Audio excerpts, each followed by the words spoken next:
So let's come to the next chapters, atoms and nuclei. Atoms and nuclei. पहले हम atoms करेंगे, फिर हम न्यूक्लियाई करेंगे, है ना?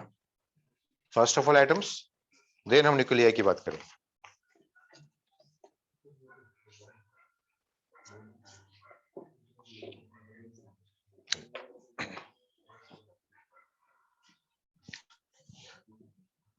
Don't talk now. जब एटम्स की बात करेंगे तो बोर गेट के बाहर जाके बात किया करो हमेशा.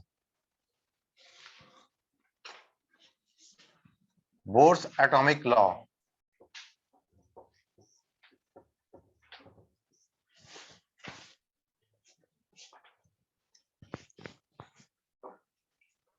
एटॉमिक स्ट्रक्चर में आपने पढ़ा भी होगा, केमिस्ट्री में भी पढ़ा होगा आपने, बोर्स एटॉमिक लॉ. चलिए एक बार और रिवीजन कर ले इसका. बोर्स एटॉमिक लॉ हम इसमें पढ़ते हैं हाइड्रोजन लाइक एटम्स के लिए, फॉर हाइड्रोजन लाइक एटम्स या हाइड्रोजन एंड हाइड्रोजन एटम की बात करेंगे. हाइड्रोजन एटम, बेटर से hydrogen atom and hydrogen like ions बोल सकते हैं हम. Hydrogen like atoms means hydrogen like ions बन जाएंगे. कौन कौन से होंगे? That is helium plus lithium. Helium में कितने प्लस आएंगे? एक रहेगा. लिथियम में 2 प्लस, यानी कि 2 इलेक्ट्रॉन इसमें से हटा दिया, एक सिंगल इलेक्ट्रॉन. हाइड्रोजन एटम में क्या है? हाइड्रोजन लाइक एटम का मतलब है नंबर ऑफ इलेक्ट्रॉन्स लेकर के. 1 इलेक्ट्रॉन. नंबर ऑफ प्रोटॉन से लेकर के नहीं है. नंबर ऑफ प्रोटॉन तो एक ही है, लेकिन नंबर ऑफ प्रोटॉन सभी में डिफरेंट डिफरेंट आने वाला है, तो उसको तो हम चेंज नहीं कर सकते हैं. और नंबर ऑफ न्यूट्रॉन्स भी सभी में डिफरेंट डिफरेंट है. हाइड्रोजन में कितने नंबर ऑफ न्यूट्रॉन्स है भाई? 0. No neutrons. ओके, तो हम सिर्फ इलेक्ट्रॉन से कंपैरिजन करना है. ओनली हाइड्रोजन लाइक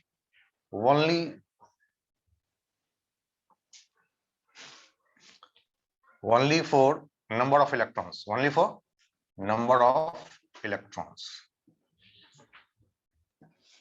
और number of electrons should equal to what? 1.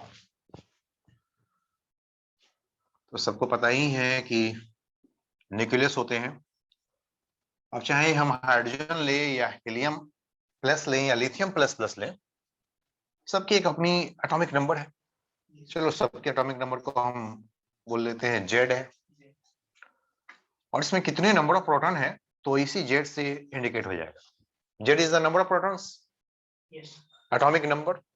It's the atomic number and it is number of protons. And 1 electron is here, जो इसके अबाउट ऑर्बिट कर रहा है किसी रेडियस में. कोई एक पर्टिकुलर रेडियस है इसका, एक अलग पर्टिकुलर स्पेस पे रेडियस आता है, जिससे ऑर्बिट में इलेक्ट्रॉन रिवॉल्व करते हैं. हम इसको बोलते हैं स्टेशनरी ऑर्बिट. क्या बोलेंगे इसको? Stationery orbit. तो ये स्टेशनरी ऑर्बिट, स्टेशनरी ऑर्बिट.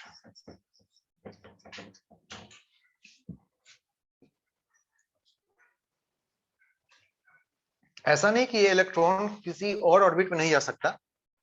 हम उस ऑर्बिट को बोल सकते हैं एक्साइटेड ऑर्बिट, यानी कि ये ग्राउंड स्टेट अगर हो गया, इसको हम क्या बोल सकते हैं? अगर ग्राउंड स्टेट में अगर ऐसा है, ये ग्राउंड स्टेट में अगर ऐसा है, ग्राउंड स्टेट, तो नेक्स्ट स्टेट ऐसा भी हो सकता है फर्स्ट एक्साइटेड स्टेट. एक और ऑर्बिट आ सकता है कहीं ना कहीं. क्या हो सकता है वो? First excited state. उसी तरह से फिर और क्या हो सकता है? Second excited state. ऐसे बहुत सारे ऑर्बिट हो सकते हैं, लेकिन सबका एक पर्टिकुलर ऑर्बिट होगा. इसको R0 बोल सकते हैं, इसको हम R1 बोल सकते हैं, और नेक्स्ट जो आएगा इसको R2 बोल सकते हैं, एंड सो ऑन जाएंगे. तो इसको बोल सकते हैं first excited state. First excited state. This is the second excited state.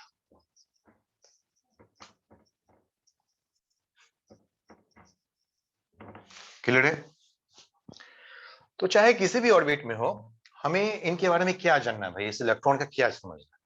तो मुझे इस इलेक्ट्रॉन के बारे में कुछ समझना है, जैसे इसकी एनर्जी क्या है, इसका स्पीड क्या है। एनर्जी में भी दो तरह की एनर्जी आने वाले हैं, एक काइनेटिक एनर्जी, एक पोटेंशियल एनर्जी और टोटल एनर्जी, है ना? और टोटल एनर्जी भी, सबका सम भी कर लेंगे तो हो जाएगा। तो मुझे समझना है कि भाई आपकी इस स्पीड से, अगर आपने इस ग्राउंड स्टेट में हो तो आपकी स्पीड क्या है, v नॉट है। अगर आप फर्स्ट एक्साइटेड में हो, अगर आप फर्स्ट एक्साइटेड में होते तो आपकी एक डिफरेंट स्पीड होता, v1 बोल लेते। सेकेंड एक्साइटेड में होते तो आपका कोई अनदर स्पीड होता, हम v2 बोल देंगे, है ना? अगर अपने ग्राउंड स्टेट में हो तो आपके पास कोई एक टोटल एनर्जी होगा, उसको हम e नॉट बोल देंगे, जो सम होगा kinetic energy plus potential energy का। Total energy can be equal to kinetic energy plus potential energy. अगर आपने फर्स्ट एक्साइटेड स्टेट में हो तो यहाँ भी आपके पास टोटल एनर्जी आ जाएगा E1, जो सम होगा काइनेटिक एनर्जी और इसके जो पोटेंशियल एनर्जी है उसका। और अगर यहाँ पे होते, अगर भाई एक ही इलेक्ट्रॉन है, या तो यहाँ पे होंगे या यहाँ पे होंगे, यहाँ पे होंगे, isn't it? एक ही इलेक्ट्रॉन। अगर आपने सेकेंड एक्साइटेड स्टेट में हो तो यहाँ भी आपके पास कुछ ना कुछ एनर्जी होगा E2, और that is equal to the K2 plus U2। तो हम चाहते हैं कि हमारे पास सबसे पहले तो इन सब एनर्जी का जो डिफरेंट फॉर्म्स है, kinetic energy, potential energy, total energy, और ये जो स्पीड है, और ये इनफैक्ट ये रेडियस है R1, R2 या R0, इन सब का एक जनरल फॉर्मूला हमारे पास है, और जो कांस्टेंट छोड़ दूं फिर बाकी वेरिएबल के साथ एक रिलेशन आ जाए। हमारा टारगेट यही है यहाँ, है ना? तो हमें क्या चाहिए, हमें भाई R0 की एक पर्टिकुलर फॉर्मूला क्या होना चाहिए, वो हमें चाहिए। R0 की वैल्यू कितना है ये हमें मालूम करना है, V0 की वैल्यू कितना है ये हमें मालूम करना है, टोटल E0 कितना है ये भी मालूम करना है, काइनेटिक एनर्जी K0 कितना है ये भी पता करना है, E0 कितना है ये भी मालूम करना है। सबसे ये नॉट लगा दिया मतलब किसके लिए हो गया भैया, ये स्टेशनरी ऑर्बिट के लिए हो गया, ये all for the stationery orbit, for stationery orbit. तो स्टेशनरी ऑर्बिट के लिए हमने इन सब चीजों को समझना है सबसे पहले। इन द सिमिलर वे, अगर हमको फर्स्ट नहीं, सेकंड नहीं, थर्ड नहीं, nth एक्साइटेड स्टेट में जाना हो तो उसके लिए क्या करना होगा? तो चलो भाई, हम इसी करस्पॉन्डिंग हमने Rn, Vn, En, Kn, Un, इन सब की वैल्यूज को, इन सब की जो फॉर्मूला है इनको समझना है, इनकी वैल्यू समझना है और इनकी इसके रिस्पेक्ट में फॉर्मूला समझना है, इनका जनरल फॉर्मूला समझना है। Is it okay? ओके। तो इन सबको कैलकुलेट करने के लिए कुछ ना कुछ तो रूल्स बनाना पड़ेगा, या कुछ ना कुछ तो रूल्स को ये फॉलो कर रहा होगा, नेचर के किसी न किसी रूल्स को ये फॉलो अप कर रहा होगा, है ना? भाई सर्कुलर मोशन में तो हमें मालूम तो है कि नेचर के किस रूल को फॉलो कर रहा है। Centripetal force equal to mv square upon R, और सेंट्रल फोर्स कौन प्रोवाइड किया कर रहा है भाई, इन दोनों के बीच की जो इलेक्ट्रोस्टैटिक फोर्स होगा वो प्रोवाइड करेगा। तो एक लॉ तो यहां से मिल गया। एक और लॉ है जो एंगुलर मोमेंटम लॉ है, बोर की क्वांटाइजेशन लॉ, जिसके क्या बोलते हैं उसको, बोर्स क्वांटाइजेशन। एक एक करके इस दो लॉ के आधार पे हमने टोटल काम करना है।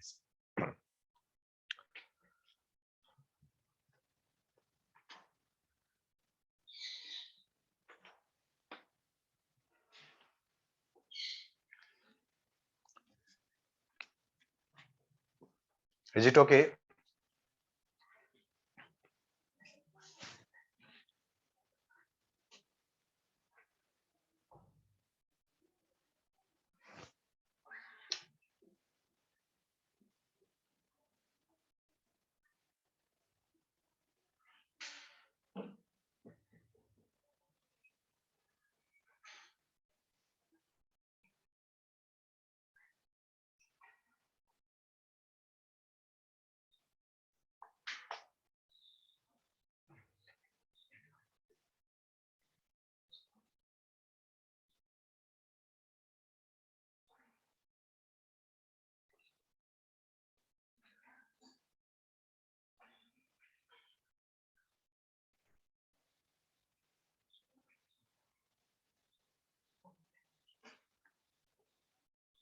डन?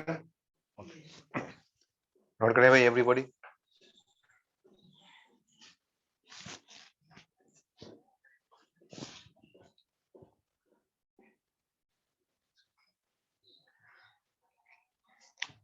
जब हम इन सबको किसी लॉ से कैलकुलेट करेंगे तो आर नॉट की जो वैल्यू होती है हाइड्रोजन एटम के लिए फॉर एच एटम,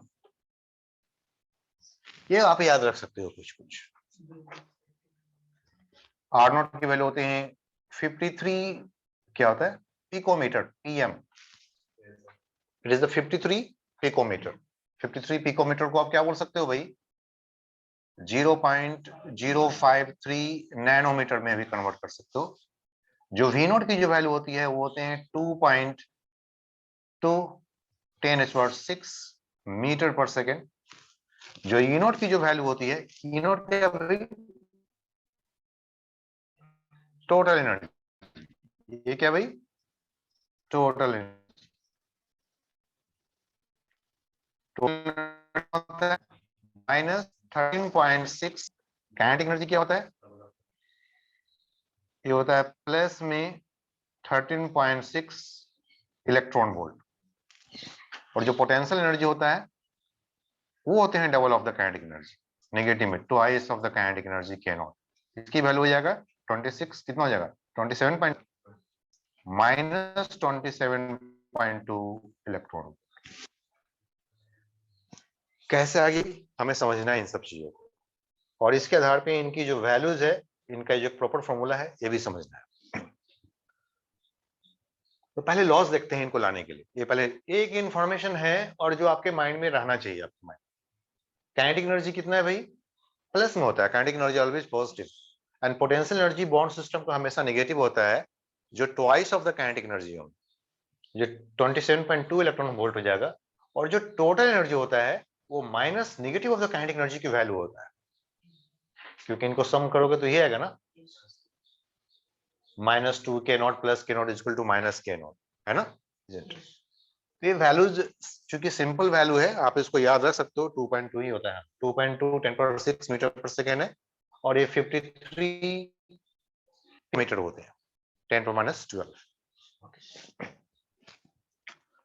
तो हम स्पेस यहां से खाली करें, सबने नोट कर लिया इसको।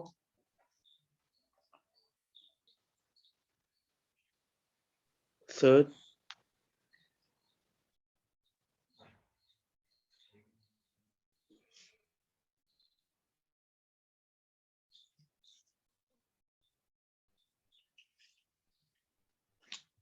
ये एक्सप्रेशन भी हमारे पास आने वाला है, आर एन वी एन। हमें क्या क्या लाना है, R N V N E N,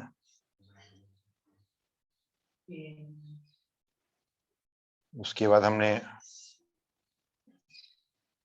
यहाँ पर लिख देंगे K N, kinetic energy, potential energy, even, इन सब का फॉर्म लेकर के आना। जो आर एन की जो वैल्यू है वो आर नॉट के फॉर्म में आप लेकर के आओगे समथिंग। जो वी एन की वैल्यू है आप वी नॉट के फॉर्म में लेके आओगे। ई एन की जो वैल्यू है वो ई नॉट के फॉर्म में लेकर के आओगे। के एन की वैल्यू के नॉट के फॉर्म में, और इवन की वैल्यू यू नॉट के फॉर्म में लेकर के आओगे। मतलब आर नॉट में कितने टाइम्स मल्टीप्लाई कर दे, क्या मल्टीप्लाई कर दे कि आर एन आ जाएगा, क्या आएगा भाई। तो सभी के लिए, ये तो हाइड्रोजन एटम के लिए हो गया, और ये जो है किसी भी चीज के लिए हम लेकर के, फॉर जनरल, ये जनरल फॉर्मूला में यहाँ पे ला सकते हैं। जनरल फॉर्मूला कैसे लेके आएंगे अभी देखेंगे। So it is Rn into n square by z. Rn into n square upon z. Yes, Rn into n square upon z. दूसरा क्या होगा, V not, it is z by n. It is z by n. बिल्कुल। और यहाँ पे चूंकि Vn है, 1 by kinetic energy आ जाता है ना, z square upon n square हो जाएंगे, यहीं से आ जाएगा ये, है ना, z square upon n square हो जाएगा। Kn में भी क्या आ जाएगा, z square by n square ही आ जाएंगे। और यहाँ पे क्या होगा, ये भी Z square by N square ही आ जाएगा, है ना। तो ये भी फॉर्म याद रखना आसान है, नॉट टू डिफिकल्ट।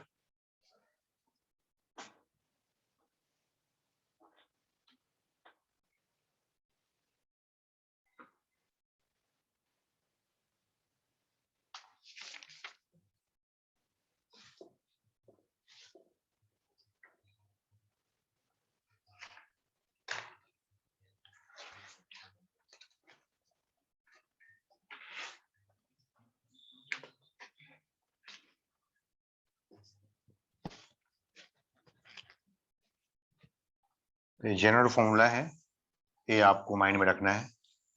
भाई प्रॉब्लम सॉल्व करने के लिए तो आपको इसी की रिक्वायरमेंट है। These are the important for problem solving, MCQ के लिए इस चीज की रिक्वायरमेंट है। अब आगे जो आने वाला है वो डेरिवेशनल फॉर्म होगा बस इसका, है ना। तो चाहे कुछ भी हो, आप ड्राइव करो नहीं करो, लेकिन ये फॉर्मूला आपको और ये वैल्यूज आपके माइंड में रहना चाहिए, ठीक है ना। तो very important to remember, very important to keep in your mind.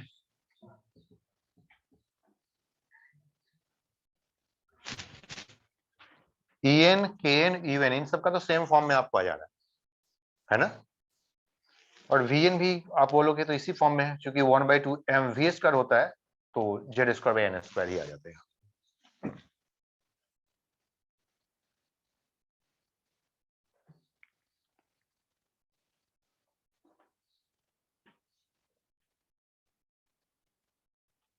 ठीक है, ओके।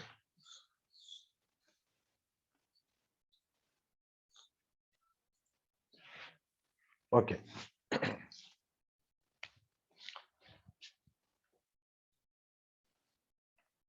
ओके, तो क्या क्या लॉज है। The central force Fc must be equal to mv square upon r, and centrifugal force is provided by the electrostatic force, F electrostatic force.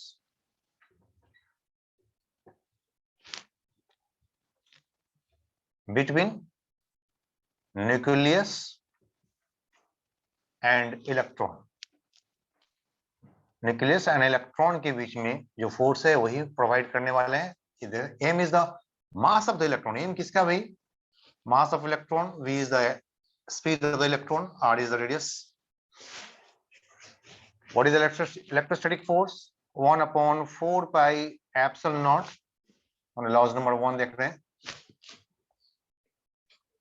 1/4 pi epsilon not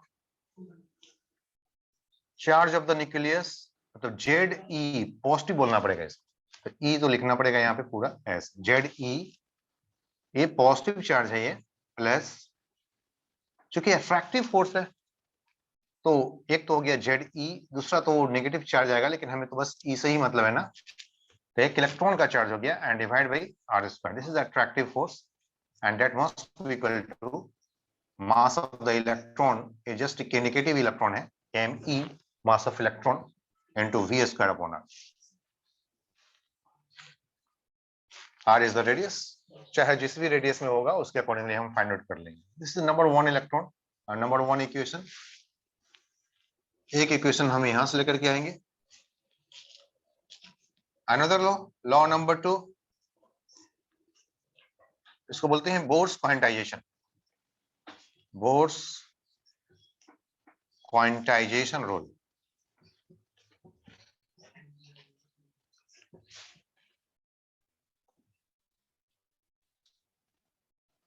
That means angular momentum, Bohr condition rule क्या बताए, angular momentum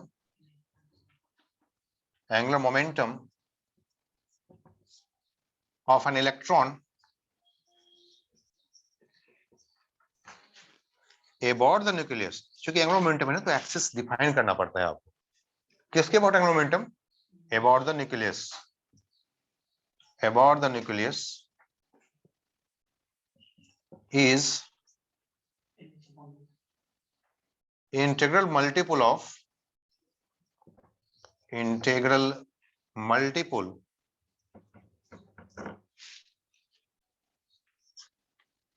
h upon 2 pi, where h is the Planck's constant. h क्या भाई, Planck's constant, Planck's constant. So what is the angular momentum L? It is nh, n is the number of stationary orbit, कौन सी orbit है, n is equal to 1 for stationary orbit, n can be equal to 1, 2, 3 and so on, n is equal to 1 for ground state, ground state सभी stationery orbit ही है, लेकिन ground stationery orbit है। stationary orbit. N is equal to 2 for first excited state. n 0 से start नहीं करना भाई, n is equal to 1 से start करना है. That's why हमने इसको मेंशन किया. n should equal to 1. 1 is equal to ground state and n is equal to 2 for the first excited state. That is the second orbit. Yes. Okay.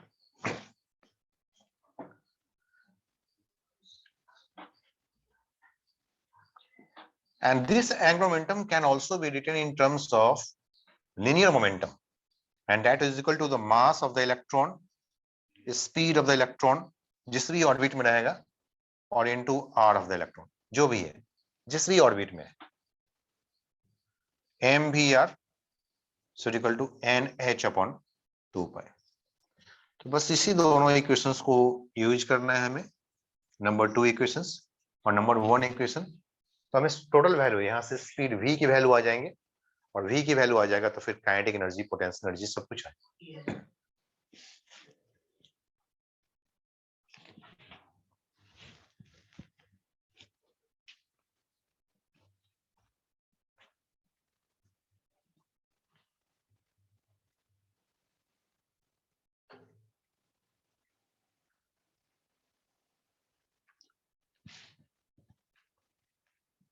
तो ये तो just एक information के लिए है. मेन जो हमारा फॉर्मूला है वो वही है जो हमने लिस्ट बना लिया है already.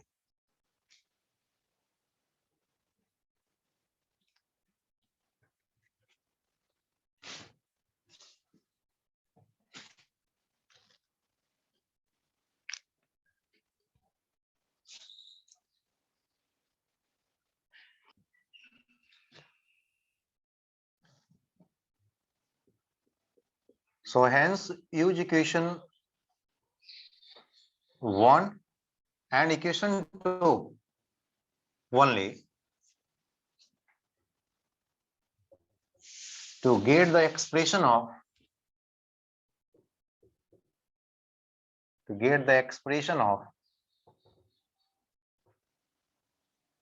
R V E K U all that, है ना. और हमारे पास आ गया व्हाट इज x, और इनकी वैल्यूज से ही हमारा आ जाता है what is the value of n r n nth orbit में r n की वैल्यू क्या है भाई, अभी देखा था, फिर से बोलिए. 0.9. Means r0 into